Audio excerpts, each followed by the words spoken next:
The blizzard screamed across Anchorage. A young Marine clutched his niece close, heart pounding as shadows moved outside the cabin. His German shepherd growled low. Danger was near, and this time, war had found him at home. But what began as one night of fear became a journey of faith. A soldier walking away from violence, carrying a child, a dog, and a single red rose through the frozen silence of Alaska. Together, they discovered that justice isn't loud, peace isn't weak, and sometimes God's miracles arrive not as thunder, but as a warm hand guiding us through the storm.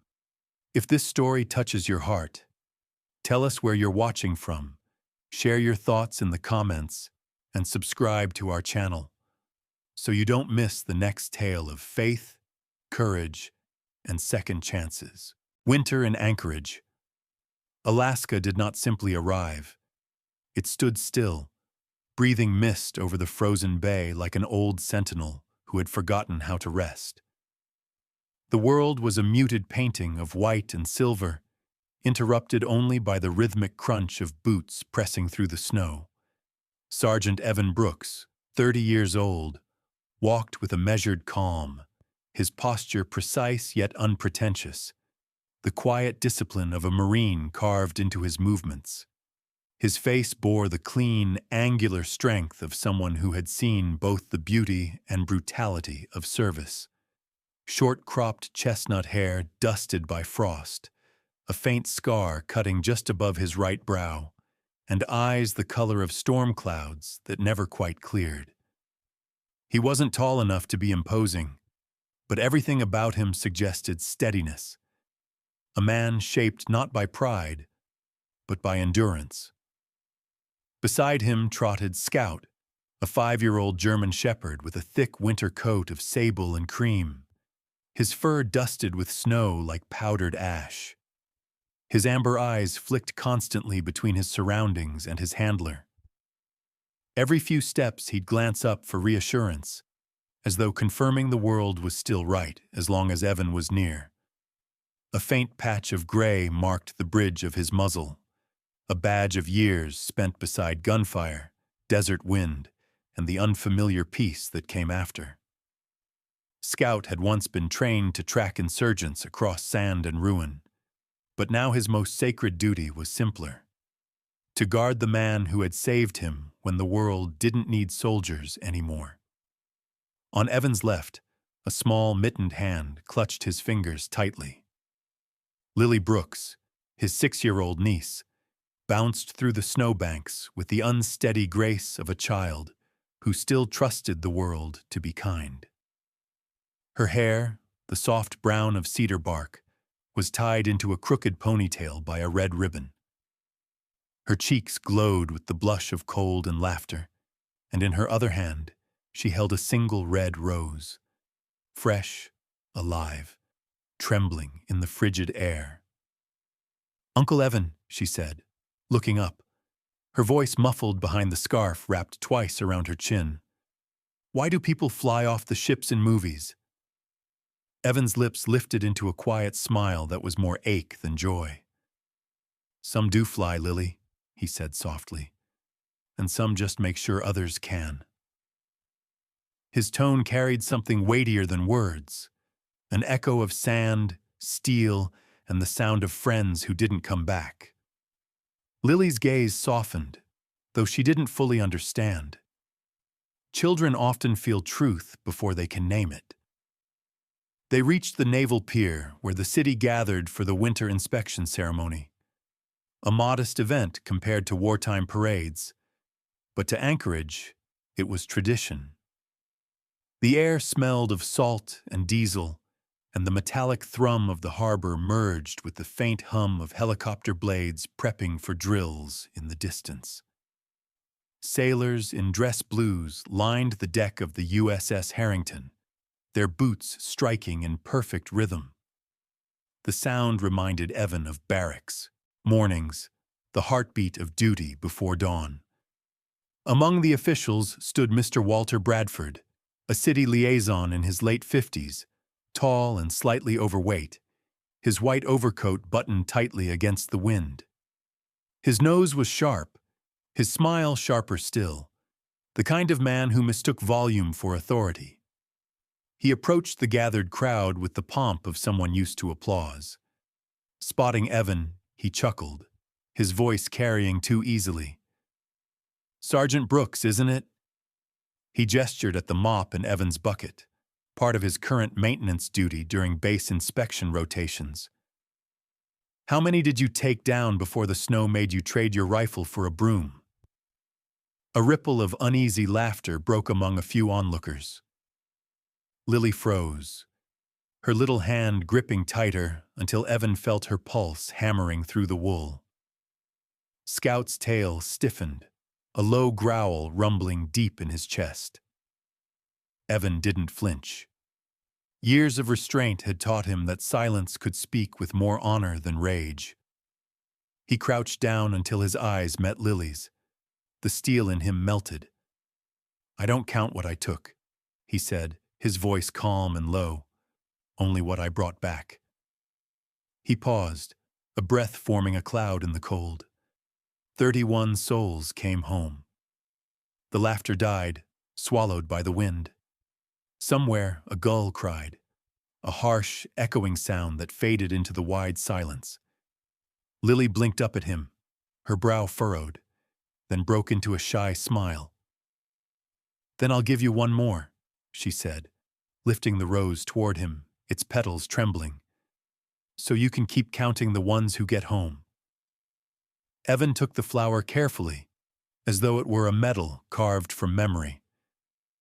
For a heartbeat, the world felt warmer. He looked at her small, mittened hand, the tiny smear of jam still clinging to her sleeve from breakfast, and something inside him steadied. Scout pressed closer, nudging Evan's leg, exhaling steam into the cold. The Marine gave a soft command, and the dog sat, watching, guarding. Across the deck, the brass section of the band struck up the opening chords of the anthem.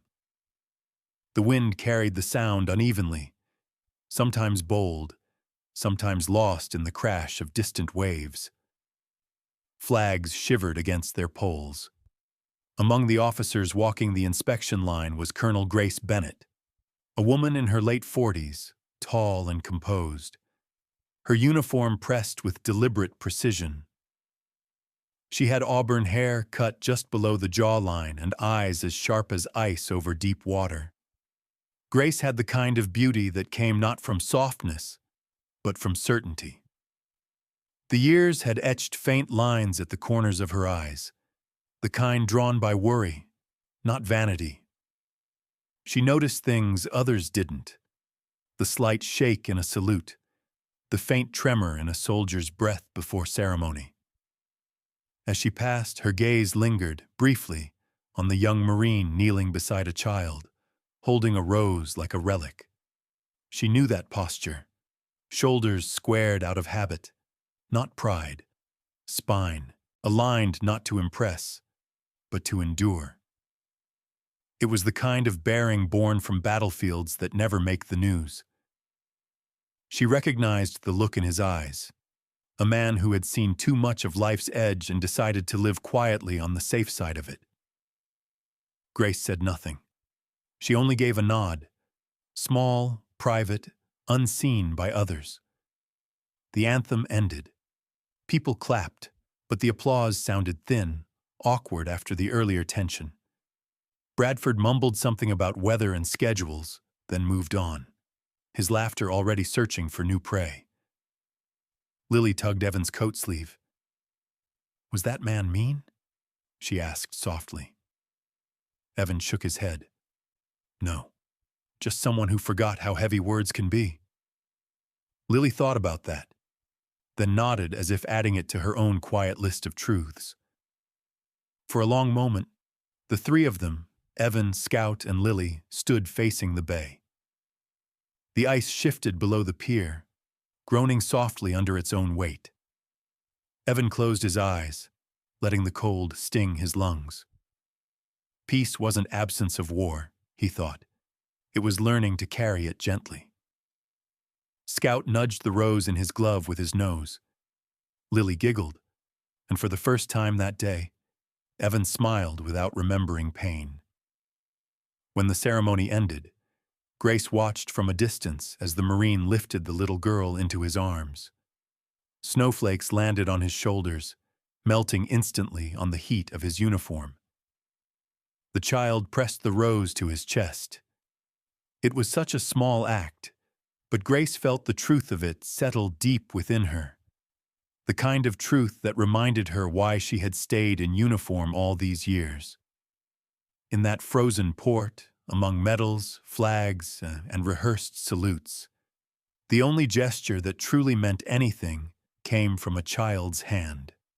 That night, as Anchorage's lights flickered to life beneath a slate sky, Evan would tuck Lily into bed, Scout sleeping at her feet, and place the rose on the windowsill where the frost could not reach it. Outside, the bay exhaled mist into the dark, and somewhere within that breath lay the fragile heartbeat of a man who no longer fought for glory, but for the simple, sacred promise of bringing someone home. The next morning came quietly, the kind of dawn that forgets to rise. Snow drifted sideways across Anchorage, turning the city into a ghost made of frost and silence. Inside the barracks, near the Joint Base Elmendorf-Richardson perimeter, Evan Brooks sat on the edge of his bunk, lacing his boots with the mechanical calm of a man who'd done it too many times to think about it. His reflection in the narrow mirror showed the same steady features, a square jaw shadowed by 2 days of stubble, faint circles under his gray-blue eyes, and a posture that refused to bend. On the floor, Scout lay curled beside the heater, tail thumping once, a wordless greeting. The dog's ears flicked toward every sound, the whir of snowplows, the distant clank of fuel barrels. He was trained to notice danger, but lately, he'd begun to notice Evan's silences more. Across the small room, Lily sat cross-legged on the bed, drawing in a crayon notebook. Her brown hair, slightly tangled from sleep, glowed against the dull gray of her sweater. She was coloring a rose, red, too bright for the season, and humming softly to herself. Her voice made something in Evan unclench. Every note reminded him that life, for all its hardness, still had edges soft enough for laughter. A knock came at the door. Evan rose instinctively, boots creaking. Standing outside was Sergeant Miles Turner, a logistics officer with shoulders like boulders and a perpetual scowl carved deep by wind and fatigue. He was in his late 30s, short black hair streaked with gray, a heavy scar slicing diagonally from temple to jaw, a relic from the Afghan mountains, where a roadside blast had nearly ended him. Turner had learned since then that cynicism was lighter to carry than hope. "Brooks," he grunted, his breath fogging the air. "Colonel Bennett wants you in the South office. Now." Evan nodded. Understood. His tone was respectful but distant. Two soldiers trained to respect rank and avoid conversation that bled into friendship. Turner lingered a moment, glancing past him toward Lily. "That your niece?" Evan nodded again. Turner's expression softened, almost imperceptibly. "Cute kid. Keep her away from the base drills today. We're testing the new artillery drones. No place for soft hearts." Then he turned and trudged down the corridor. Evan's eyes followed him briefly before landing on Lily. "Finish your drawing, okay?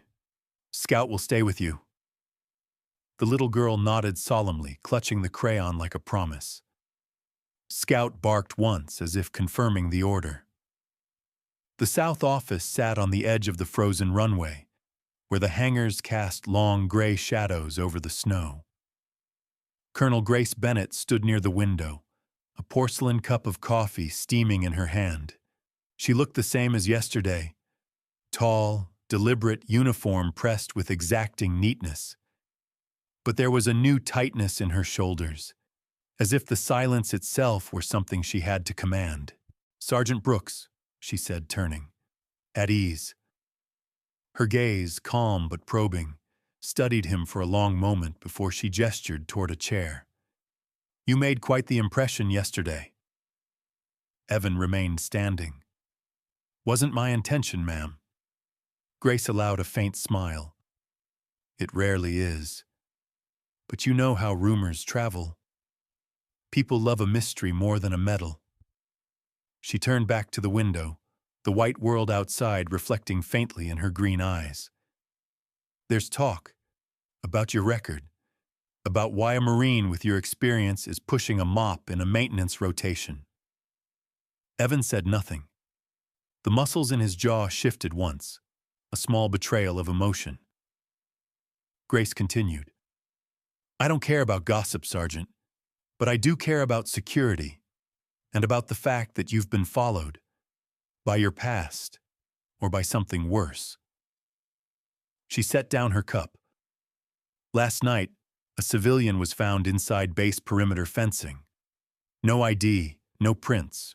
Whoever he was, he knew how to move unseen." Evan's voice was steady. "And you think that's connected to me?"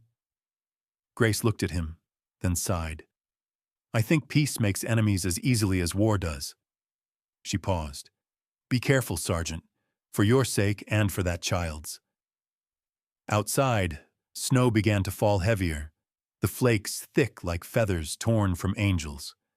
When Evan returned to the barracks, Scout was pacing by the door, tail stiff, head low. Lily looked up from her drawing, sensing the tension. "Uncle Evan? What's wrong?" He smiled faintly, brushing the snow from his shoulders. "Nothing you need to worry about, kiddo. Just grown-up nonsense." But his eyes didn't match his voice.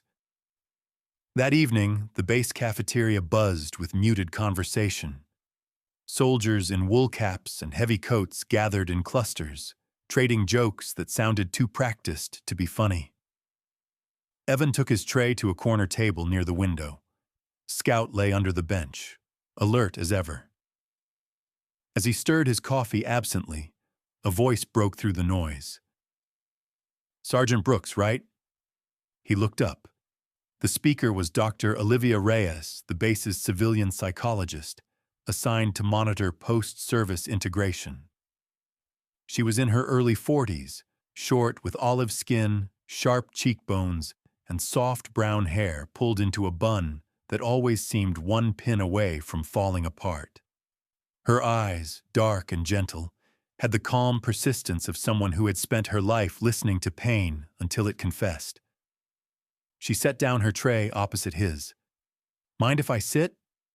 Evan shrugged. "Free country, Doc." Olivia smiled faintly. "So they say." For a while they ate in silence. Finally, she said, "The colonel asked me to keep an eye on morale. That means talking to people who don't like to talk. You fit the bill." Evan glanced up, unimpressed. "You think I'm broken?" "No," she said simply. "I think you're quiet, and quiet people either heal or explode. I'd rather see which, before you do it near a child." That made him look up fully. His eyes met hers, tired, wary, unflinching. "I'm not a danger to her." "I know," Olivia replied softly. "But something is." Scout growled suddenly, low and distant, staring at the door. Evan followed his gaze, outside across the snow-smeared window. A black SUV idled too long near the perimeter lights. The engine cut, the headlights dimmed, but the shape inside didn't move. For a moment, everything in Evan's body went still. Then, as if by instinct, he reached under the table, pressing his palm lightly on Scout's neck. "Easy," he murmured. When he looked up again, the SUV was gone. Later, when he tucked Lily into bed, she asked, "Uncle Evan, are we going to stay here forever?" He hesitated. "Forever's a long time, Lily." She nodded, half asleep already. "Then maybe just until the snow melts?" He smiled. "That sounds about right." But in his chest, something restless stirred. The old Marine's sixth sense that peace never stayed long. As the night deepened, Grace sat alone in her office, reading over Evan's service file again. Too many blacked-out lines. Too many missions marked classified. Her pen tapped softly against the desk, the rhythm of suspicion.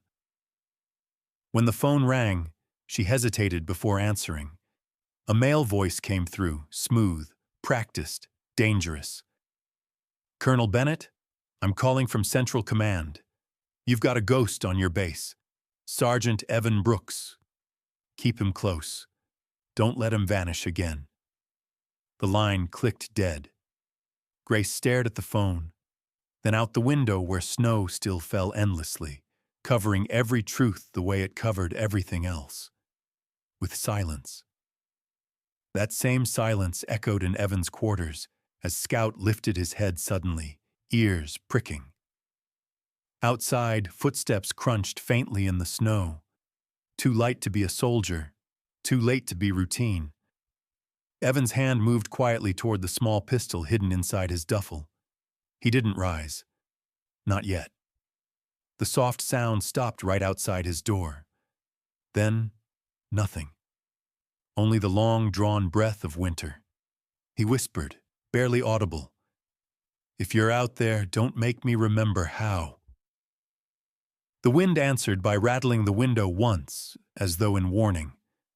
And somewhere beyond the fence, beneath the unbroken white, someone was indeed watching. The snow had stopped, but the silence that followed was heavier than the storm itself. Anchorage slept under a sky of bruised gray, the kind that swallowed sound and gave back only the echo of one's own breath. Inside the small housing unit at the edge of the base, Evan Brooks sat near the window, the faint reflection of his face flickering in the glass. His jaw was tight, his breath steady, yet his eyes, those storm-colored eyes, kept scanning the darkness outside. Beneath the table, Scout, the German shepherd, lay still but awake, ears pricked and muscles taut beneath his thick winter coat. The dog's tail twitched once, a silent signal between soldier and companion. Not safe yet. The man Evan had subdued earlier now sat in custody in a makeshift holding cell at the South office. No one on base seemed to know who he was. He had carried a forged repairman ID, no fingerprints, no wallet, not even a trace of scent beyond faint engine oil. Something that made Scout growl even after he was gone. It wasn't a burglary. It was a test. Evan had seen that look before. The calm before violence. The eyes measuring distance, not fear. That morning, Colonel Grace Bennett summoned Evan again. The colonel's office smelled faintly of gun oil and old coffee. She was in uniform, posture straight as always, but her expression carried the fatigue of someone who hadn't slept since last winter. "The man you stopped last night. No record, no DNA match. Nothing in the federal database," she said, flipping through a file that seemed lighter than it should be. "Either he doesn't exist, or someone doesn't want him to." Evan crossed his arms, his gloves still damp from shoveling the walkway. "That's not a random break-in." Grace nodded. "I agree. Which means your past may be less buried than you think." Before Evan could answer, another voice entered the room, a low, gravel-edged tone that carried both authority and weariness. "Maybe it's not his past we should worry about. Maybe it's ours." The speaker was Major Samuel Reed, head of internal security. He was in his mid-50s, tall but lean, with a silver beard trimmed close to his jaw and the kind of hands that never stopped moving, tapping, fidgeting, restless. His left eye had a faint scar through the brow, an old shrapnel wound from the Gulf, and his right knee stiffened when he turned, the limp subtle but constant. He carried himself like a man who no longer trusted chairs to hold him. "I read Brooks' file," Reed said. "He's clean, decorated even, but there's a whole section of his service history blacked out by Central Command. That kind of red ink usually means somebody's trying to hide a favor or a mistake." Evan didn't flinch. "You think I'm either?" Reed smiled without humor. "I think you're trouble magnetized to silence. Men like you don't get normal lives, Sergeant. The world doesn't let you." Grace shot him a warning look. "That'll be all, Major." When Reed left, the air felt thinner. Grace leaned forward, her tone softer. "Whoever that intruder was, he didn't come for random property. You, your niece, your dog, you're the pattern. Stay alert." Evan's jaw tightened. "Always am." Back at the quarters, Lily was waiting on the couch, her little boots lined up neatly by the heater. She had been coloring again. This time, a drawing of Scout standing between two stick figures under falling snow. When she saw Evan, her face lit up. "Uncle, I drew us. Look, Scout's the biggest." Evan knelt down, running a hand through her soft hair. "That's about right," he said, smiling. "He's our bodyguard." Scout wagged his tail, then turned suddenly toward the window, ears raised. Evan froze. Outside, a maintenance truck rolled past, tires crunching over the snow, but something about the driver's posture set off every instinct in him. Too still, too aware. He pulled the curtain slightly aside, enough to see the man's face. Young, clean-shaven, wearing base uniform, but the eyes were wrong. He didn't look around like a worker. He looked like a hunter. That evening, the base ran on half-staff alert. No alarms, just quiet tension. Evan volunteered for a perimeter check. "You're still on leave," Grace reminded him. He only said, "Then call it a walk." She didn't stop him. The world outside was cold enough to make his breath burn. Scout walked beside him, paws sinking into soft snow. The aurora shimmered faintly above, green light bending like silk over the bay. Anchorage at night always had two faces, one of peace, one of secrets. Evan knew which side he belonged to. Halfway down the eastern fence, he found the tracks. Two sets of boots, light, deliberate, circling where the perimeter camera had been frozen by ice earlier that day. Someone had known exactly when to move. He crouched, running his gloved fingers over the snow. One print was slightly deeper on the heel. Someone carrying weight, maybe a rifle. Scout's ears pointed east. They followed the trail to the maintenance depot, a small metal structure surrounded by shadow. Inside, a faint light flickered, then vanished. Evan signaled Scout with a hand motion, the one that meant flank left. The dog vanished into darkness like smoke. Evan slipped along the wall, every step deliberate, controlled. He heard the sound first, a faint scrape, then a whisper. Not English. Russian. Before he could move, a shape lunged from the dark. The fight was fast, brutal. A knife flashed. Evan blocked, twisted, disarmed in a single movement born of old muscle memory. The man hit the floor with a dull thud. Scout was there instantly, teeth bared, standing over the fallen stranger. The intruder was young, early 20s, pale skin and shaved head, wearing a maintenance jacket identical to the one from last night. His accent thickened as he spoke, half-conscious. "You should not have stayed, Marine." Evan grabbed the collar. "Who sent you?" The man laughed weakly. "The past never stays buried. You know that." Then his eyes rolled back. and he slumped unconscious. By the time the MPs arrived, the man was bleeding from a shallow cut on his arm. Nothing fatal. Grace appeared minutes later, her breath sharp in the cold. 2 nights, 2 intrusions, she said, voice low. Someone sending a message. Evan looked at the body being carried away, then at Scout, who sat beside him, chest heaving but eyes calm. "Then it's time they got an answer," he said. Later that night, Evan stood alone outside his quarters. Lily slept inside, Scout at her feet.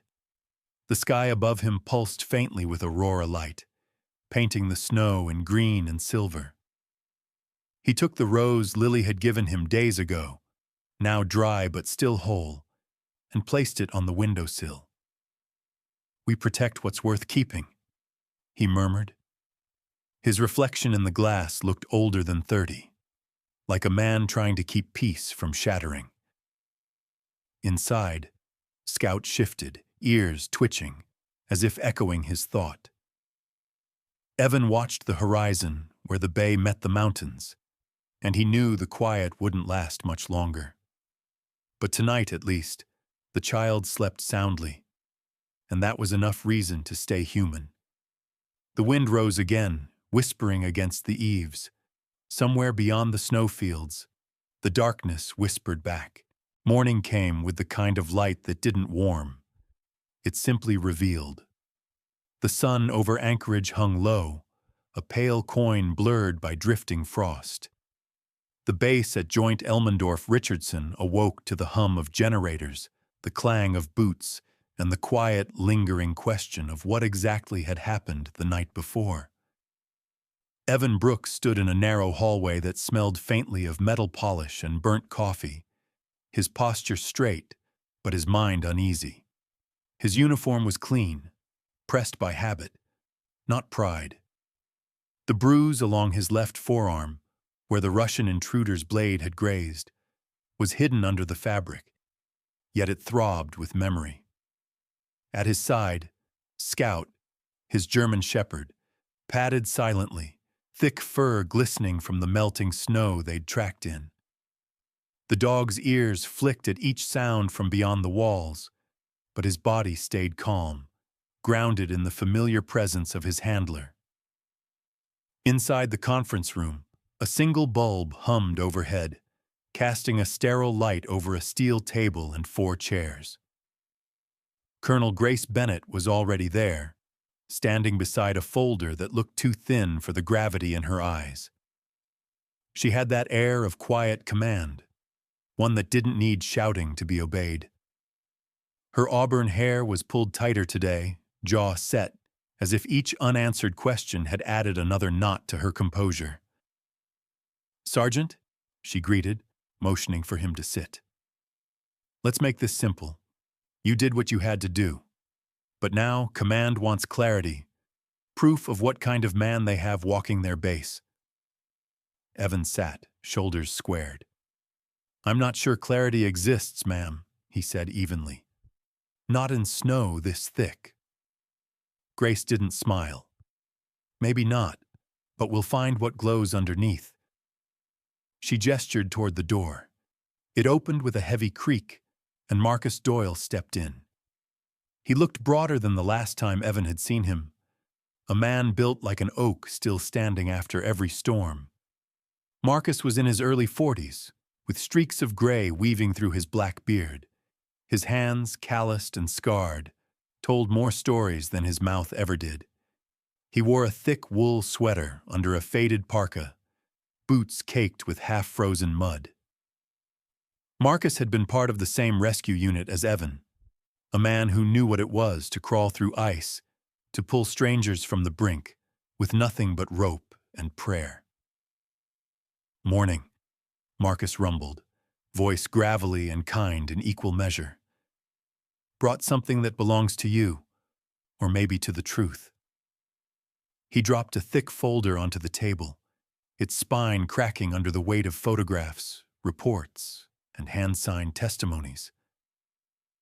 "Operation Silver Drift," he said quietly. the one they buried under 6 inches of red tape and a snowstorm of classified stamps. Grace unfolded one photo. A bus flipped on its side near a mountain pass. A young boy wrapped in a foil blanket sitting beside a German shepherd. Scout, younger, eyes bright with exhaustion. Marcus pointed. That's your 31st. The old lady with the blue coat was the 30th. I was there for both. Evan leaned forward, his throat tight. They said the file was destroyed. Marcus chuckled, a sound roughened by years of cold air and smoke. Files don't die. They just get lost until someone cares enough to dig through the snow. One of the 2 officers sitting in the corner, Lieutenant Harris, a man barely 30 with a crisp uniform and eyes that still believed in paperwork, spoke up. Mr. Doyle, these reports are unsigned. Without authorization. Marcus cut him off with a look. Without authorization, 31 people would have died on that mountain. You want signatures or souls, son? His tone wasn't cruel, just weary. The other officer, Captain Linda Cortez, shifted in her chair. She was a tall woman in her late 30s, sharp-featured, with dark hair tied in a strict bun. Unlike Harris, she'd seen field work. Her silence carried weight. She studied Evan for a long moment. Sergeant Brooks, she said finally, these documents clear you of misconduct. But they also show how many times you went off-book to save civilians. You disobeyed orders. You operated without backup. You lost teammates. Her gaze softened slightly. That's not a reprimand. It's just a pattern. Evan's voice was quiet, almost distant. You can call it a pattern. I call it a promise. Scout, lying beside the chair, gave a low huff, as if agreeing. Grace closed the folder gently. That's enough for me, she said. Then softer. And maybe enough for command, if I make it so. She turned to Marcus. You've done good by bringing this forward, but it puts you in the open. If they tried to erase this once, they'll try again. Marcus smiled crookedly, scratching his beard. I've been erased before, ma'am. Didn't take. Grace's eyes met Evan's. You've got people worth protecting. I suggest you stay close to them. By noon, the hearing was over. Outside, the air had warmed just enough to turn snow to slush. Soldiers moved in slow lines with shovels, clearing paths that would be buried again by dusk. Evan walked among them, sleeves rolled up, shovel in hand. Not because anyone ordered him to, but because work kept his thoughts from spiraling. Marcus joined in beside him, his shovel scraping rhythmically. You ever wonder, Marcus asked between breaths, why some folks spend their lives trying to forget, and others can't stop remembering? Evan paused, leaned on his shovel. Because forgetting feels like betrayal. Remembering hurts less than guilt. Marcus nodded, a slow, approving motion. That's why you're still one of the good ones, kid. The crunch of small boots on snow broke the heaviness. Lily came running, bundled in a pink coat and red mittens, cheeks flushed. She carried a folded piece of paper clutched proudly in her hands. Uncle Evan, look what I made! She unfolded it, a crayon drawing of a man, a big dog, and a rose between them. Above the picture were childish letters, the people who came home. Evan crouched, smiling. It's beautiful, she nodded. Miss Cortez said soldiers protect people. You protect me and Scout. That's like the same thing. Grace, who had just stepped out of the main building, overheard. She stopped, her stern expression melting into something gentler. She's not wrong, she said. Sometimes the smallest witnesses tell the biggest truths. Marcus laughed, voice booming across the yard. You hear that, Brooks? You've been promoted. Guardian of roses and little girls. The soldiers around chuckled quietly, their breath turning to mist. For a rare moment, the base didn't feel like a fortress. It felt like a neighborhood thawing out of winter. Later that afternoon, as the sun dipped low and the snow began to glitter again, Evan sat on the barrack steps with Scout beside him. Marcus handed him a thermos of hot cocoa. "You know," Marcus said, "they'll still keep parts of your file classified. Some truths don't look good on paper."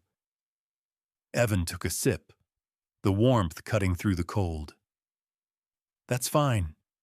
Lily doesn't read reports. She just reads faces."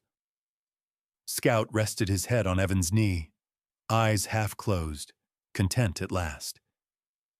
In the reflection of the thermos, Evan caught a glimpse of Grace watching from the distance, arms folded, face unreadable but peaceful.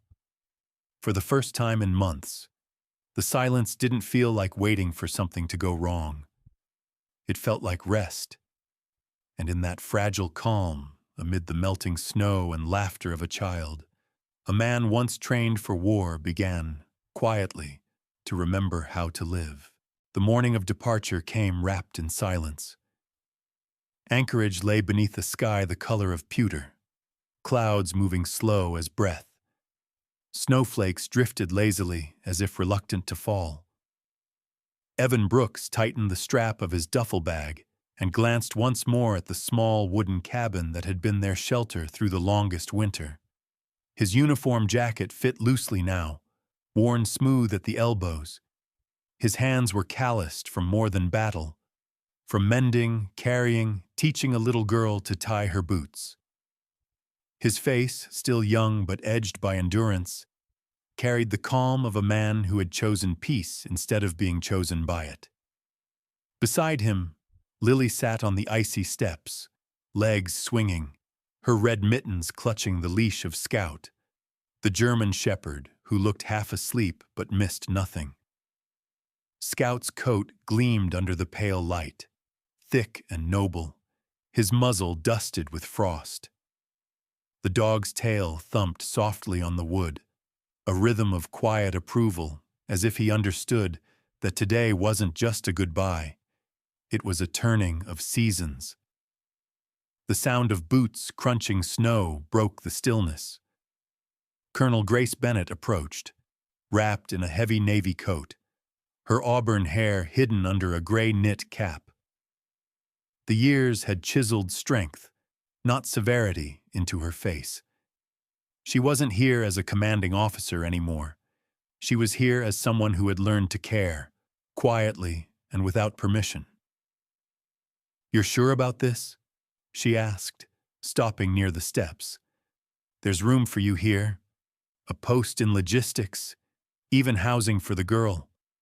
You've earned the right to stay, Evan." He looked toward the horizon where the mountains met the sea, the light breaking faintly like glass. "Staying means standing still, ma'am," he said softly. "And stillness doesn't suit me anymore. Not when there's a world that still needs building." His tone was steady but gentle, the kind of voice that made children listen and soldiers remember. Grace sighed, her breath fogging in the air. "Always the wanderer." Evan smiled faintly. Maybe just someone who hasn't found the right quiet yet. From the road below, the distant hiss of a bus engine carried upward. Lily rose, clutching Scout's leash tighter. "Uncle Evan, we're really leaving?" she asked, her voice caught between wonder and worry. He crouched beside her, adjusting her red scarf. "We're not leaving, kiddo. We're just going where the snow doesn't fall as heavy." Grace stepped closer, brushing snow from Lily's hat. "You take care of this one, Sergeant. She's got more courage than most officers I've met." Lily giggled, whispering, "That's because Scout taught me." Grace looked at the dog, who stood with dignified alertness, amber eyes fixed on the road. "And who taught Scout?" Evan chuckled, hoisting the duffel bag over his shoulder. Life did, same as the rest of us. At the bus stop, a few base personnel had gathered quietly. Sergeant Turner, the gruff logistics officer with the scarred jaw, stood off to the side, pretending to check his clipboard, though his eyes lingered on Lily. "Safe travels, Brooks," he muttered. "If you ever pass through Fairbanks, you've got a roof." Evan nodded. "Appreciate it, Miles." Next to him was Dr. Olivia Reyes, the base psychologist. Her olive skin glowed faintly in the cold light, and strands of brown hair escaped her wool hat. She held a thermos out toward Evan. "Hot coffee," she said. "For the road. And for the sleepless nights that'll still find you." Her eyes were soft, but there was a weight behind them, a shared understanding of things that can't be fixed, only carried. Evan accepted it with a quiet smile. "Thanks, Doc. You were right about one thing." She raised an eyebrow. "Only one?" "That peace doesn't come when the noise stops. It comes when you choose who you listen to." Olivia's smile reached her eyes this time. "Then keep listening to that dog. He's got better instincts than most of us." When the bus arrived, it sighed like an old beast weary from years of snow and road salt. The driver, an elderly man with a face carved from wind and laughter, tipped his hat. "Heading south?" "Far enough," Evan replied, guiding Lily aboard. Scout followed obediently, tail swaying. Grace lingered outside, the wind tugging gently at her coat. "You'll write?" she asked, half smiling. Evan paused on the steps. "You wouldn't believe me if I did." "I might," she said, "if it comes with a rose pressed between the pages." He hesitated, then pulled from his pocket the same rose Lily had given him months before, its petals dried but still red, its stem straight as duty. He handed it to her. "Keep it safe, for the ones who stayed." Grace accepted it like a medal. "Go on, Marine, before the storm changes its mind." The bus rumbled away, tires crunching through new snow. Through the frosted window, Anchorage grew small, the base shrinking into a patch of light behind the veil of white. Lily leaned against Evan's arm, eyes half closed. "Uncle Evan, where are we going?" "Someplace warmer," he said. "Like heaven?" He smiled, brushing a strand of hair from her forehead. "Maybe close enough to borrow its sunlight." Scout lifted his head, watching the horizon. The sky stretched endlessly, gray giving way to faint blue. Evan rested a hand on the dog's back. "We did our part, buddy," he murmured. "Now let's see who else needs bringing home." Hours later, the bus made its first stop at a roadside cafe painted a cheerful yellow, standing stubbornly against the white wilderness. A chalkboard outside read in looping script, "Breakfast for heroes. Hot coffee for the lost." Evan held the door open for Lily, who darted in, laughter trailing behind her like birdsong. Scout padded close, his paws clicking softly on the wooden floor. The warmth hit them like an embrace. Waitress, Maggie, was a middle-aged woman with rosy cheeks and a messy bun. Her eyes, bright and kind, crinkled as she smiled. "Coffee for you, sweetheart?" she asked Evan. "Black," he said, "and a cocoa for the little one. Maybe a bowl of warm water for our bodyguard here." Maggie laughed. "Best manners I've seen from a Marine and a mutt. Coming right up." They sat near the window. Outside, the road stretched into the unknown. Lily cupped her cocoa, watching the steam curl into shapes only children could see. "Uncle Evan, is Justice cold?" she asked suddenly. He looked at her, then out the window where the snow was melting into glistening puddles. "Justice isn't cold or warm, kiddo. It's a window. Our job is to keep it clean so lost souls can find their way home." Scout rested his head on her lap, sighing contentedly. The rose on Grace's desk, miles away, would dry and fade, but its memory would travel farther than any order or report.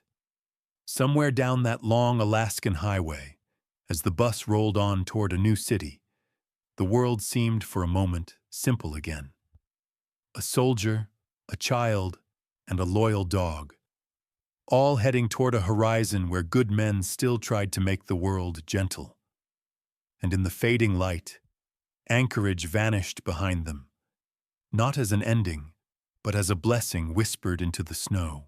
As the bus disappeared into the pale horizon, the story of Evan, Lily, and Scout didn't end.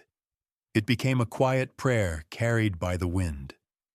In a world that often forgets gentleness, their journey reminds us that miracles still walk among us. They don't always come as thunder or light. Sometimes they arrive as a soldier choosing compassion over vengeance, a child offering a rose in the cold, or a loyal dog guarding the last warmth of home. God's miracles are not rare. They are daily, hidden inside small acts of courage, forgiveness, and faith. Every sunrise, every stranger who lends a hand, every tear that turns into a smile, those are the fingerprints of the divine.